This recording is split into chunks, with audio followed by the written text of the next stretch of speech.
Ang debate sa pagitan ni Joel Villanueva at Ombudsman Boying Remulla nauwi po sa isang mahalagang tanong. May kapangyarihan ba ang Ombudsman lalo na sa mga miyembro ng Kongreso o ng Senado?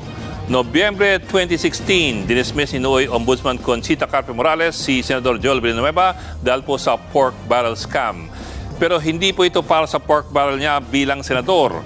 Kakahalal pa lamang ni Villanueva bilang senador noong May 2016. Ang kaso laban kay Villanueva ay para sa mga peking NGO na nakatanggap ng 10 milyong piso niyang pork barrel nung siya po ay congressman pa ng SIBAC party list noong 2008.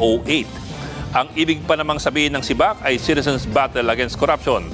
Sa findings ng Ombudsman, pinabigay ni Villanueva ang 10 milyong pisong pondo sa Kaisa at Kaagapay Foundation na gawa-gawa lamang pala ni Janet Lim Napoles.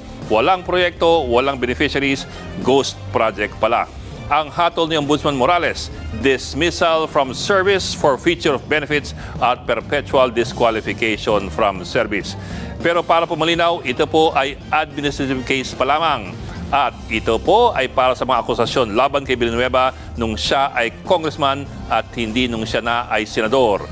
Ang problema, hindi kinilala ng Senado ang utos si Ombudsman Morales. Wala na raw administrative jurisdiction ng Ombudsman sa isang miyembro ng Kongreso o ng Senado. So, meron nga bang kapangyarihan ng Ombudsman sa mga senador at mga congressman? Depende po sa kung anong klaseng kaso. Sa mga kasong kriminal, ang Ombudsman po ay ang investigador at ang prosecutor. Ang magdedesisyon at papataw ng parusa ay ang korte o yung sandigan bayan. Pero sa mga administrative cases, meron pong disciplinary authority ang Ombudsman. Pwede siya magpataw ng preventive suspension ng hanggang 6 na buwan. Pwede siya mag-utos ng 1-year suspension bilang parusa. Pwede rin po ang dismissal from service with forfeiture of benefits. At pwede magpataw ng mga fines mula 5,000 pesos hanggang doble ng halaga na minalverse.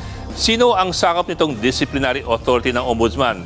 Mga elective at appointive officials gaya po ng gabinete, mga LGUs, mga GOCCs. Pero ito po, sa Section 21 ng Ombudsman Law o yung RA 6770, ito po yung mga exempted sa disciplinary authority ng Ombudsman.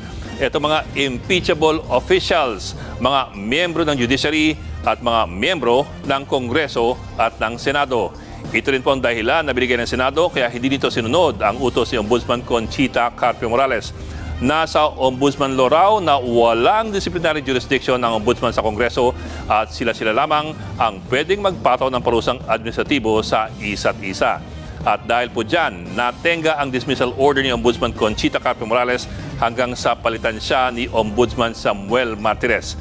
At 2 taon matapos ipa-dismiss ni Morales si Villanueva, ibinasura na ng bagong Ombudsman ang dismissal order laban sa senador.